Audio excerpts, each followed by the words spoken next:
Let's go live to the New South Wales Premier now, Chris Minns. Chris Minns, thanks so much for your time. I want to talk to you about planning, but can I just pick up there where I left off with Ross about this Santos deal? Of course, there is a lot of focus on the East Coast gas market. Does this deal not going through, so the status quo, better or worse for stability, that gas on the East Coast market? Well, g'day, Laura. I don't know the answer to that. I mean, obviously we want Santos to go ahead with their plans in Narrabri. Narrabri alone would account for half of the East Coast energy market's gas needs. It's hugely important in terms of the energy transition in our state. It's massively important in terms of price pressure on manufacturers, the big manufacturers here in New South Wales. We want it to go ahead. I know it's controversial in some quarters, but it's really essential in terms of ensuring we've got enough supply to keep the economy going. I mean, I'm agnostic about who owns it, provided it goes through FIRB, but ultimately we want that capital invested in that project to go ahead. Yeah, so does Santos. I think that there's a few impediments along the way, and it's been 10 years in the planning. Today, we've also got Anthony Albanese about to announce climate targets for 2035. I mean, do you caution him about being a little too ambitious when we hear this target today? What would be about right for stability, as you talk about, for business and for the planet? Well, look, I don't know. I haven't had advance warning on what those targets will be, so it's difficult for me to comment. But obviously we're keenly watching the federal government's announcement today as to what they'll be, what their plans are for New South Wales. I mean, we've got a big transition in front of us in New South Wales. It's not an easy thing to do to generate 15 gigs of renewable energy. It's the largest energy transition in the shortest period of time in the state's history. It's been decades that we've built up the coal-fired power energy production in New South Wales, and we've had to focus on a transition in a short space of time. That's largely been successful, but we're on a very narrow path to get it right. We're not stopping, but part of that roadmap includes keeping Eraring open for a bit longer so that we can catch up with our renewable energy projects. I mean, when you look at these targets and you have the 2035 target, you see the other side of politics even fighting about whether we should be signing up to net zero. As New South Wales Premier, do you think perhaps the target itself isn't the problem, but the way we get there is? Do you think the federal government has got it right? Yeah, I mean, it's a huge challenge, one of the biggest facing the country. I don't think, in all honesty, we've got it all right. The federal government's got it all right. I mean, this is a massive change. I think, in fairness, a fair-minded person would say that we've got it more right than wrong, and there can't be major delays either on a major project like Narrabri or the rollout of renewable energy and battery projects across New South Wales. I know that there's opposition to it. I know that we've got to be sensitive to local communities, but if we put a big red line through major renewable energy projects, it will put in doubt big manufacturing sites on the East Coast, particularly in New South Wales, and that is thousands of jobs. And whilst we will always be receptive to community feedback for a big wind farm, transmission lines or solar, if it means energy prices skyrocket because we've waited too long, well, that's a price that no Premier and no economy can put up with. That'd be intolerable. Well, prices are already up. That affects how we build homes in Australia, in New South Wales in particular. Now, you as Premier have tried to change as much as you can in a really short amount of time. It comes down to planning. You made this big announcement yesterday. What will it actually change, and when do these changes come into effect, Premier? Well, I mean, as soon as possible after the legislation passes, and you're right, it's a massive change to how we do zoning, planning and build houses in New South Wales, but it's only a bill at this point. It's not legislation. It's got to pass the upper house. It's got to pass the lower house. We don't have the numbers in either. But what Paul Scully's done is present a big reform plan for New South Wales to try and break the logjam that's seen the next generation of young Australians up and leave the state. We lost 40,000 young people last year. We're used to losing people in New South Wales. Often older people move north for warmer weather, but now we're losing younger people we want to start business. We want people to start businesses and join local firms and coach football teams and become presidents of the PNC, and they are not able to get a roof over their head. So these changes are long overdue. We believe they'll make a major difference and make it far easier to build a house, build an apartment, build a home for your average person in New South Wales. You're basically kneecapping councils. I can't imagine they're going to be happy about that. Do you need their buy-in, or can you do this anyway?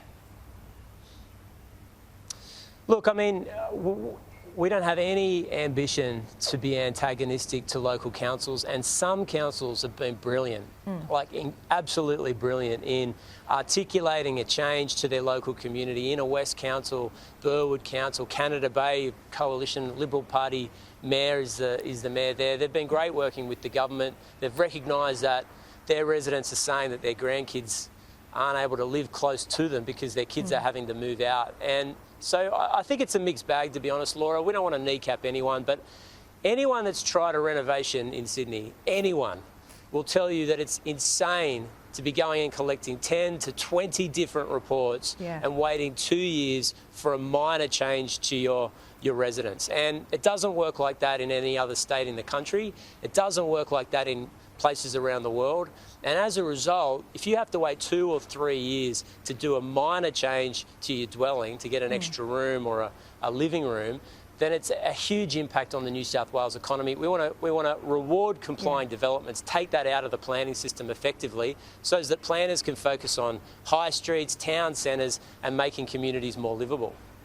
Right, so I'm about to speak to Mark Speakman. He largely agrees with this, as I understand it, but we'll confirm that from him. When will you put the legislation to Parliament if you get an undertaking from the Liberal Party that they will support this, and then when are the changes come into effect? Basically, I'm asking, what's the shortest timeline you can get this done in if you have the support of the opposition?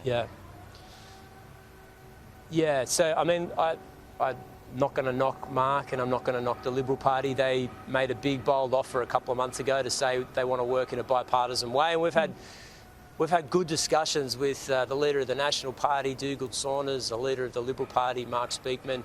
I'm really hopeful we can get a bipartisan change here. The changes vary because the Act is, in terms of when it will begin, it varies, but largely it'll be up and running by halfway through next year if it passes Parliament in the next few months. We've already introduced a bill. Paul Scully read it into Parliament yesterday. Okay, will you introduce, the targets? When it comes to the target imposed by the federal government, does this bring you any closer to reaching that target within 5 years? Well, I hope so, and we're seeing big increases in the number of applications, and the time it takes for the state government and local councils to assess developments is way down, but we're unlikely to meet it this year. And next year will be difficult as well. I mean, we're going from about 40,000 to try and get to 75,000 in 1 year. It's a huge task. What I would say is that if we can get the foundations right, rather than meeting an ad hoc target from the Commonwealth Government for a 2 or 3 or 5 year period, we can have a perpetual change to the system so that capital comes into New South Wales and we can meet it every year. And if we start to do that, we can make a dent on housing affordability, rents, the prices people pay to live in the city that they grew up in. One final question to you, Premier, about Mal Lanyon. We all know that he's the front runner, or one of the front runners, to take over as New South Wales Police Commissioner. It looked like there was a bit of a hit job in the media on him yesterday, taking out a police boat on New Year's Eve. Do you see it that way? Look, I'm in a difficult position because obviously people are entitled to put their hand up to run for a job like the police commissioner, and there's a lot of good people that have put their hand up to do a very difficult job. Generally speaking, when you run for a job, you can do it without the glare of publicity, but I recognise it's on the front page of the newspapers today. Look, what I'd say is that we're not ruling not ruling anyone out of contention for the police commissioner's job. We haven't made a decision, the Police Minister and I, but we will take something to Cabinet soon. It's a really important job for New South Wales, probably the most important position that we'll take or job that we'll appoint in government. We want to make sure that we get it right. But I just make the point, Laura, that, you know, I think the public would expect us to make a decision on someone's entire career, not on one decision that they've made. And that goes for everybody. And we want to make sure we've got the right person in the job. In your eyes? Look, it'd be really unfair for me to have what should be a private process in the public, if for no other reason that people are entitled to put their hand up for these jobs without me conducting that interview in public.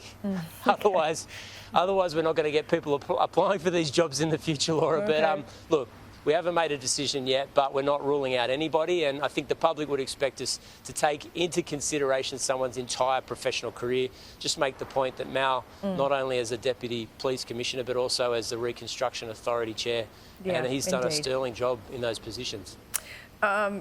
I don't get you on the program very often, so I just quickly want to ask you, because you've been really thoughtful when it comes to political debate in New South Wales, and obviously it's been a pretty tense time since October 7. I wanted to ask you quickly about Charlie Kirk. Of course, this happened in America, not in New South Wales, but it has sparked all these conversations about how we debate well and what political activism looks like. Have you had any concerns or thoughts about that since his assassination? Look, I mean, not specifically about New South Wales. I think we've got a different political culture in our state and our country, and one that we really need to hold on to.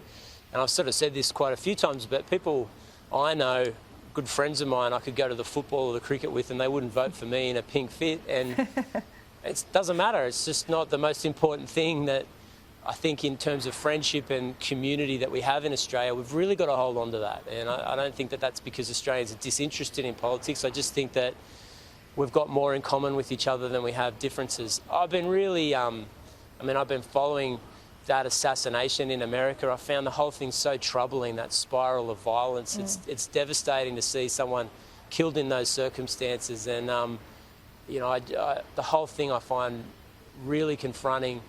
I feel devastated for his family, and I just hate to see that political culture take hold anywhere in the world, in America or even here in Australia. Yeah, indeed. I think we're all with you on that one, Premier. Thanks so much for your time, as always. I always push my time limits, so I appreciate it. No worries, Laura. Thanks for having me on.